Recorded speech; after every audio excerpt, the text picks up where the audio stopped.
Video में हम Collins की सिंप्लिसिटी पोएम को डिस्कस करेंगे। चलिए शुरू करते हैं, मिलता हूं इस वीडियो के एंड में। आपको लाइन बाय लाइन ये पोएम समझाता हूँ। ओ दाओ बाय नेचर टॉट। यहाँ पर सिंप्लिसिटी से कहा जा रहा है, पोएट कह रहे हैं कि तुम वो हो जिसे नेचर ने, प्रकृति ने खुद सिखाया है। पोएट यहाँ सिंप्लिसिटी को एक देवी जैसे बुला रहा है जो प्रकृति की क्लोज है, बिना किसी बनावट के। To breathe her genuine thought, जो प्रकृति के असली विचारों को अपने गीतों में सांस लेती है। यानी सिंप्लिसिटी का जो गीत है वो नेचुरल, ओरिजिनल और फेक इमोशन से बिल्कुल दूर होता है।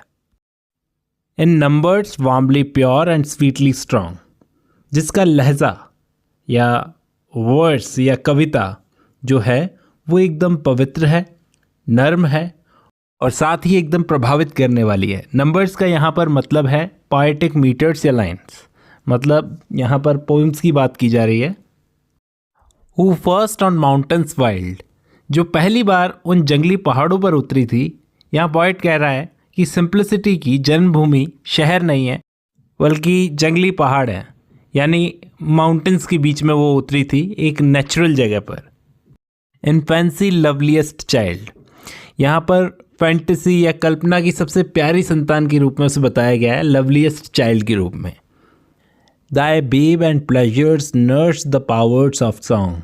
सॉन्ग का यहाँ पर मतलब है कविता यानी पोइट्री, कि तुम खुद तो एक बच्चे की तरह थी, बेब मतलब बच्चे की तरह थी, जो कल्पना और आनंद की बेटी के रूप में कविता की शक्तियों की परवरिश कर रही थी। मतलब यहाँ पर इस लाइन के ज़रिए पोएट कह रहा है कि सिंप्लिसिटी ने ही असली पोइट्री को जन्म दिया है। अब सवाल यह है कि इस पूरे स्टैंजा का सेंट्रल आइडिया क्या है। यहाँ पर विलियम कॉलिंस सिंप्लिसिटी को एक डिवाइन फेमिनिन फोर्स के रूप में देखते हैं, जो प्रकृति की बेटी है, नेचर की बेटी है, खुद तो नेचर की बेटी है और पोइट्री की माँ है। पोइट्री की माँ है, उसने इमेजिनेशन और प्लेजर के बीच में कविता को जन्म दिया है, यानी पोइट्री को जन्म दिया है। उसका खुद का गीत आर्टिफिशियलिटी से परे है। उम्मीद कर रहा हूँ सेंट्रल आइडिया आप समझ में आया होगा आपको।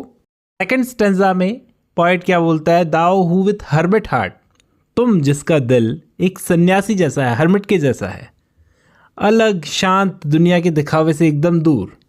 Disdain the wealth of art.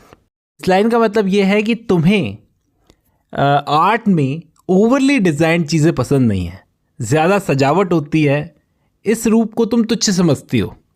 Art में इतनी ज़्यादा सजावट की ज़रूरत नहीं है।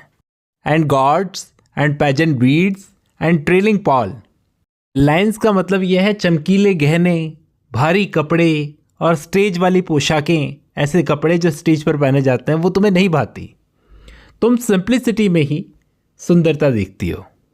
बट कॉम्स्ट अ डिसेंट मेड, लेकिन तुम एक सिंपल मेडन, एक सिंपल लड़की के रूप में आती हो, न ज़्यादा सजावट न ज़्यादा दिखावा।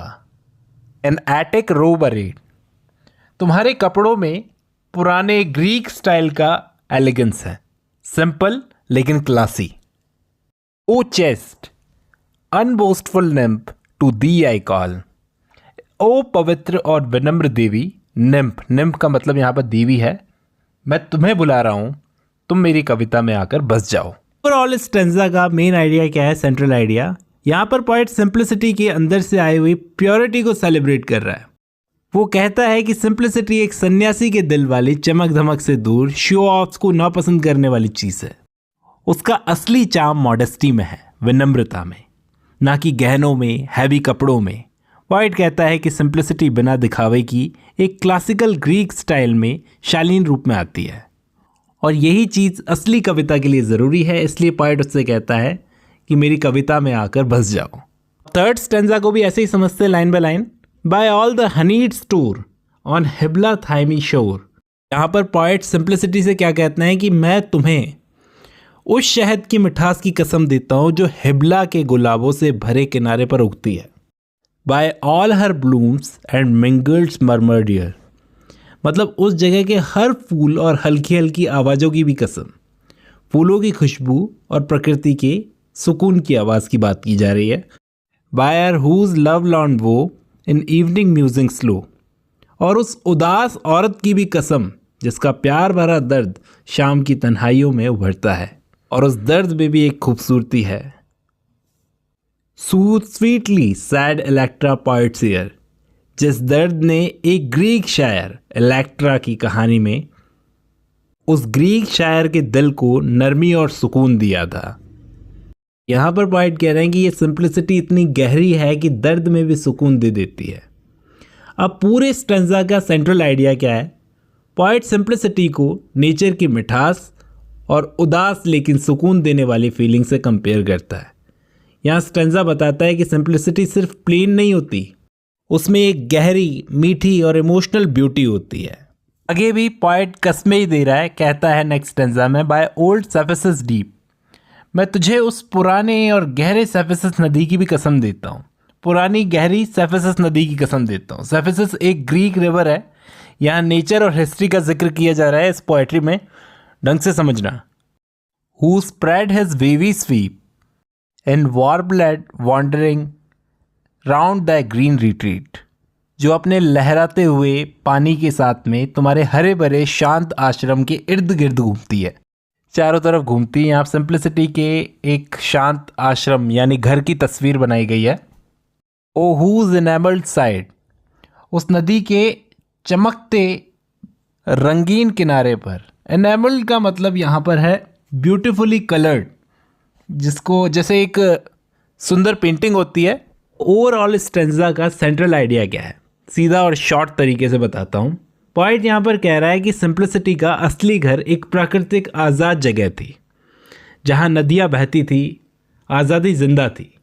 लेकिन जब आज़ादी ख़त्म हो गई तो सिंप्लिसिटी भी दुनिया से चली गई। उसे उस जैसी जगह फिर कभी नहीं मिली। तो यहाँ पर 4 स्टेंजा में आपको समझ में आया होगा सिंप्लिसिटी को किस तरह से बताया गया है, उसके घर के बारे में बताया गया है, वो किसकी बेटी है ये बताया गया है, उसने किसको जन्म दिया ये बताया गया है। बाकी के स्टेंजा में हम लोग डिस्कस करेंगे आगे की कहानी को। उम्मीद कर रहा हूँ आपको 4 स्टेंजा समझ में आए होंगे। आज की इस वीडियो में बस इतना ही। अब जब आपने ये वीडियो खत्म कर लिया तो मैं उम्मीद करता हूँ आपको ये पोएम समझ में आई होगी। आज की इस वीडियो में